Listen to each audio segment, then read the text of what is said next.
तो चलिए आगे बढ़ते हैं हमारे आज के दिन के दूसरे वीडियो की तरफ। इसके पहले भी एक वीडियो हम पब्लिश कर चुके हैं, नहीं देखा तो चैनल के वीडियो सेक्शन में जाकर उसको देख सकते हो। और हमारा एक और चैनल है, उसका लिंक आपको वीडियो के डिस्क्रिप्शन में मिल जाएगा। प्लीज़ हमारा दूसरा चैनल भी सब्सक्राइब कर देना, वहाँ पर भी डेली हम वीडियो पोस्ट करते रहते हैं।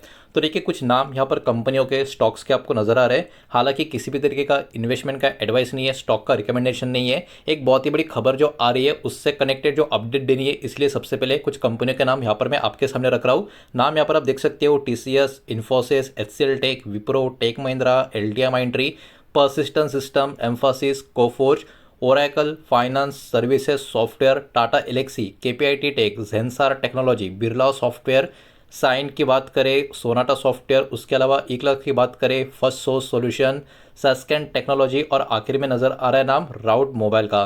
तो ये बहुत सारे नाम यहाँ पर आपको देखने को मिल रहे हैं। ये इतने सारे नाम मैं आपको क्यों दिखा रहा हूँ? बिकॉज एक बहुत ही बड़ी खबर इस इंडस्ट्री के बारे में। कौन सी इंडस्ट्री? ये आईटी सेक्टर, आईटी इंडस्ट्री के बारे में एक बहुत ही बड़ी अपडेट यहाँ पर निकल कर आ रही है, उसको मैं यहाँ पर आपके सामने कवर करने वाला हूँ।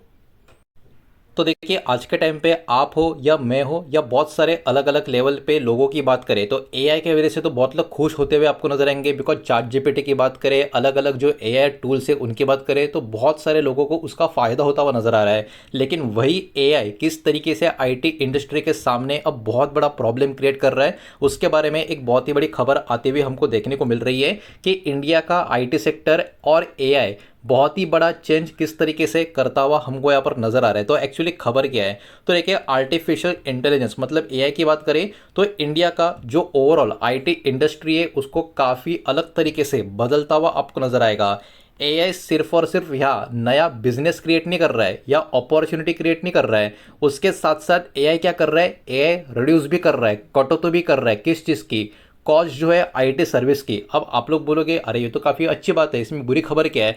तो थोड़ा सा धीरज रखो, धीरे धीरे पूरा गेम आपके समझ में आ जाएगा। तो अभी जो आपने ये लाइन पढ़ी या समझी या देखी, ये तो काफ़ी पॉजिटिव लाइन है। लेकिन पहले क्या होता था? पहले आईटी कंपनी जो होती थी वो अर्न करती थी बहुत ज़्यादा रेवेन्यू, या अभी के टाइम से भी ज़्यादा रेवेन्यू। बिकॉज जो प्रोजेक्ट होता था आईटी कंपनियों का वो कैसा होता था? उसमें लार्ज टीम होती थी और भी ज़्यादा बहुत घंटों का काम होता था, और बड़े बड़े प्रोजेक्ट्स के बड़े बड़े टाइमलाइन होते थे लंबे टाइम के, ठीक है। लेकिन अब क्या हो रहा है? अब एआई आने की वजह से पूरा का पूरा जो सिस्टम है वही चेंज होता हुआ देखने को मिल रहा है। बिकॉज एआई वही टास्क जो है बहुत तेजी से और काफ़ी कम लोगों के साथ करता हुआ आपको देखने को मिलेगा। एकदम सिंपल एग्जांपल से अगर आपको बताने की कोशिश करूं, पहले क्या होता था? 500 लोग लगते थे तो काम होता था 18 महीने में। अब एआई के वजह से सिर्फ 50 लोगों की ज़रूरत पड़ती है और काम 18 महीने नहीं, उससे भी काफ़ी कम टाइम में होता हुआ नजर आएगा। तो ये एक्चुअली देखा जाए तो ओवरऑल काफ़ी अच्छे खासी बात हमको देखने को मिल रही है। लेकिन यहाँ पर हो रहा क्या है? यहाँ पर यह हो रहा है कि प्रोजेक्ट का जो रेवेन्यू है आईटी कंपनी के लिए वो लो होता हुआ नजर आएगा। मतलब कंपनी का रेवेन्यू भी इसके वजह से लो हो रहा है, और ओवरऑल जो प्रोडक्टिविटी है क्लाइंट्स के ऊपर की वो भी हाई यहाँ पर होते हुए हमको देखने को मिल रही है। तो आपके मन में अब यही सवाल होगा कि जो आईटी इंडस्ट्री है, इन कंपनियों का रेवेन्यू का ग्रोथ स्लो डाउन क्यों हो रहा है और आने वाले समय में एआई के वजह से क्यों हो सकता है? तो देखिए एआई यहाँ पर मदद कर रहा है क्लाइंट्स का पैसा बचाने के लिए। इसलिए अब क्लाइंट्स क्या कर रहे हैं? तो क्लाइंट्स अब डिमांड कर रहे हैं कि प्राइस भी अपना लो करो, डिलीवरी भी फास्ट करो, और प्रोडक्टिविटी भी काफ़ी हाई लेवल की रखो। तो ये अब क्लाइंट्स का भी डिमांड निकल कर आ रहा है। तो कंपनियां एआई का यूज़ करके अपना फ़ायदा करने का कोशिश कर रही है, लेकिन क्लाइंट्स उसमें भी अपना फ़ायदा देख रहे हैं कि अगर आप ऐसा कर रहे हो तो हमको भी प्राइस कम चाहिए, डिलीवरी भी फास्ट चाहिए, और प्रोडक्टिविटी भी हाई लेवल की चाहिए। अब इसके कारण क्या हो रहा है? इसके कारण जो बड़ी बड़ी आईटी कंपनी की डील्स है वो अब छोटी छोटी होती जा रही है। जैसे पहले क्या होता था? पहले होता था कि 100 मिलियन का प्रोजेक्ट मिल रहा है, लेकिन अभी सेम काम के लिए $80 मिलियन का प्रोजेक्ट मिलता हुआ आपको नजर आएगा। मतलब कहीं ना कहीं $20 मिलियन में यहां पर गैप क्रिएट होता हुआ नजर आ रहा है एआई के वजह से। तो यहां पर क्या हो रहा है? अगर प्रोजेक्ट यहां पर कंटिन्यू होता भी है तो रेवेन्यू पर प्रोजेक्ट का जो इनकम है वो क्या हो रहा है? वो रिड्यूस हो रहा है। तो ये आईटी कंपनी के लिए, आईटी इंडस्ट्री के लिए, हमारे कंट्री की अच्छी बात नहीं बल्कि बुरी बात है। एआई का यूज करके आगे बढ़ रहे वो अच्छा है, लेकिन यही एआई रेवेन्यू में भी कटौती करने का काम उसकी तेजी की वजह से करता हुआ नजर आ रहा है। अब देखिए इसका जो रोल है गूगल का और ओपन एआई का, ये भी आपको देखने को मिलेगा। बिकॉज अभी के टाइम पे बहुत सारे एआई के कॉस्ट ओवरऑल सपोर्ट जो हो रहे हैं वो गूगल और ओपन एआई के थ्रू होते हुए आपको नजर आएंगे। बिकॉज ये जो कंपनी है बिजनेसेस को मदद कर रही है अडॉप्ट करने के लिए जो एआई के बहुत सारे टूल्स है उनको। लेकिन अब फ्यूचर में क्या होगा या क्या हो सकता है, एआई का सब्सिडीज जो अभी मिल रहा है वो भी रिड्यूस हो सकता है। उसके अलावा प्रॉफिट शेयरिंग वो भी चेंजेस होते हुए हमको नजर आ सकते हैं क्लाइंट्स के बीच में, एआई डेवलपर्स के बीच में और आईटी सर्विस प्रोवाइडर्स के बीच में, जिसके कारण और भी कहीं ना कहीं कुछ प्रॉब्लम आने वाले समय में इस इंडस्ट्री में क्रिएट हो सकते हैं। ट्रेडिशनल आईटी का जो मॉडल है वो अभी के टाइम पे क्या है, अंडर प्रेशर आपको यहाँ पर देखने को मिलेगा। ये एक चिंता का विषय बना हुआ है। देखिए ओल्ड मतलब पुराना बिजनेस मॉडल आईटी का कैसा था, चिप लेबर के ऊपर डिपेंडेंसी थी, टाइम बेस्ड बिलिंग थी और बड़े ऑफशोर टीम्स हुआ करते थे। लेकिन अब क्लाइंट्स को क्या चाहिए, बिकॉज कंपनियां एआई को अडॉप्ट कर रही है तो क्लाइंट्स भी क्या चाहते हैं, इंटीग्रेटेड एआई प्लेटफॉर्म चाहते हैं, फास्ट रिजल्ट चाहते हैं और आउटकम बेस्ड सर्विस चाहते हैं। इसके कारण क्या हो रहा है, इसके कारण प्रेशर ट्रेडिशनल टाइम और मटेरियल मॉडल के ऊपर आईटी इंडस्ट्री में यहाँ पर होता हुआ हमको देखने को मिल रहा है। और एक्चुअली एआई जो है वो कहीं ना कहीं ओल्ड कॉम्पिटिटिव एडवांटेज जो आईटी इंडस्ट्री में था उसको अब क्या कर रहा है, उसको अब कमजोर करने का काम कर रहा है। तो ये अभी के टाइम पे बहुत बड़ा प्रॉब्लम सामने इस इंडस्ट्री के नजर आ रहा है। बहुत कुछ आपको यहाँ पर दिखाना है, समझाना है, लेकिन वीडियो को प्लीज लाइक कर देना, वीडियो को शेयर कर देना। पहली बार चैनल पे आ चुके हो तो चैनल को भी सब्सक्राइब जरूर कर देना। तो देखिए पहले क्या होता था, बड़ी जो आईटी कंपनियां उनके पास एडवांटेज होता था। क्यों, बिकॉज वो क्लाइंट्स को समझते थे, क्लाइंट्स का सिस्टम समझते थे एकदम डीप तरीके से बहुत सालों के लिए, ठीक है, बहुत आने वाले सालों के लिए। लेकिन अब एआई क्या कर रहा है, अब आप मानोगे नहीं, या आपको पता भी होगा एआई अब क्या कर रहा है, वही सारा जो सिचुएशन है एनालाइज बहुत ही ज़बरदस्त तरीके से, फास्ट तरीके से, कुछ सेकंड्स में या कुछ मिनट में कर देता है। उसके अलावा अंडरस्टैंडिंग जो एआई की है प्रोसेस की वो बहुत ज़्यादा तेज़ आपको देखने को मिलेगी। और उससे भी इंपॉर्टेंट चीज़ जो डॉक्यूमेंटेशन है उसको भी एआई ने क्या कर दिया, उसको भी एआई ने ऑटोमेटिक कर दिया।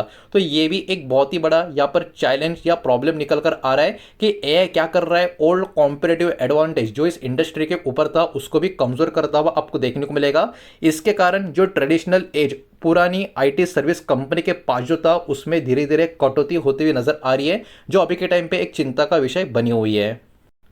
और दोस्तों इसी के कारण भी आपने देखा होगा मार्केट में निफ्टी आईटी का जो इंडेक्स है वो भी पिछले बहुत समय से एक प्रेशर में भी आपको देखने को मिलेगा। निफ्टी आईटी की बात करें तो ओवरऑल फरवरी 2026 में भी इसके कारण ये खबर, इसी टाइप की खबर जब आई थी इसमें भी हमको गिरावट देखने को मिली थी। और इन्वेस्टर का वरी यहाँ पर इसलिए नजर आ रहा है बिकॉज ग्रोथ इसके वजह से कंपनीज की स्लो हो सकती है, एआई की वजह से डिस्ट्रप्शन हो सकता है इस इंडस्ट्री में और मार्जिन के ऊपर कंपनी के क्या हो सकता है, प्रेशर आ सकता है। तो ये सारी चीज़ें अभी यहाँ पर हमको एक एक करके देखने को मिल रही है।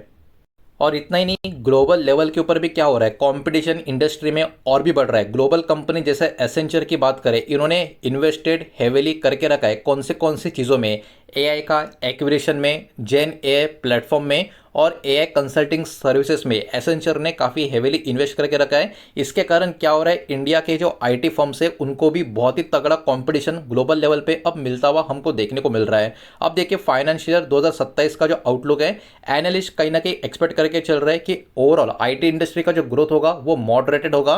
रेवेन्यू का प्रेशर भी एआई का इफिशियंसी की वजह से होता हुआ नजर आएगा और ओवरऑल प्राइसिंग के चैलेंज इस इंडस्ट्री में होते हुए हमको यहाँ पर देखने को मिल सकते हैं। ओवरऑल बात करें एस्टिमेटेड ग्रोथ का एक्सपेक्टेशन की तो इंडिया का जो आईटी सेक्टर है कहीं ना कहीं यहाँ पर low to mid single digit growth की तरफ बढ़ता हुआ हमको नजर आ सकता है। और कुछ कुछ फोरकास्ट तो ये भी कह रहे हैं 1 से लेकर 4% का रेंज मेजर कंपनीज के लिए यहाँ पर हमको देखने को मिल सकता है। बिकॉज इसके पीछे जो ओवरऑल रिस्क यहाँ पर नजर आ रहे हैं, ग्लोबल स्लोडाउन इस इंडस्ट्री का जो देखने को मिल रहा है वो एक है, जियोपॉलिटिकल टेंशन भी एक रीजन है और एआई ड्रिवन प्राइसिंग का प्रेशर अभी जो आ रहा है वो तो एक बहुत ही बड़ा प्रॉब्लम अभी के टाइम पे देखने को मिल रहा है। तो कहीं ना कहीं इन्वेस्टर्स को यहाँ पर नजर रखनी पड़ेगी, बहुत सारी चीजें उसको क्लोजली मॉनिटर करनी पड़ेगी, जैसे कंपनी कौन सी एआई पार्टनरशिप कर रही है, किसके साथ कर रही है, आउटकम बेस्ड कॉन्ट्रैक्ट कैसे चल रहे हैं, एआई सर्विस का रेवेन्यू ग्रोथ कैसा हो रहा है, मार्जिन के ऊपर का परफॉर्मेंस किस तरीके से इंप्रूव हो रहा है, सिर्फ इंप्रूव होने का फायदा नहीं है, किस तरीके से हो रहा है ये भी ध्यान देना पड़ेगा।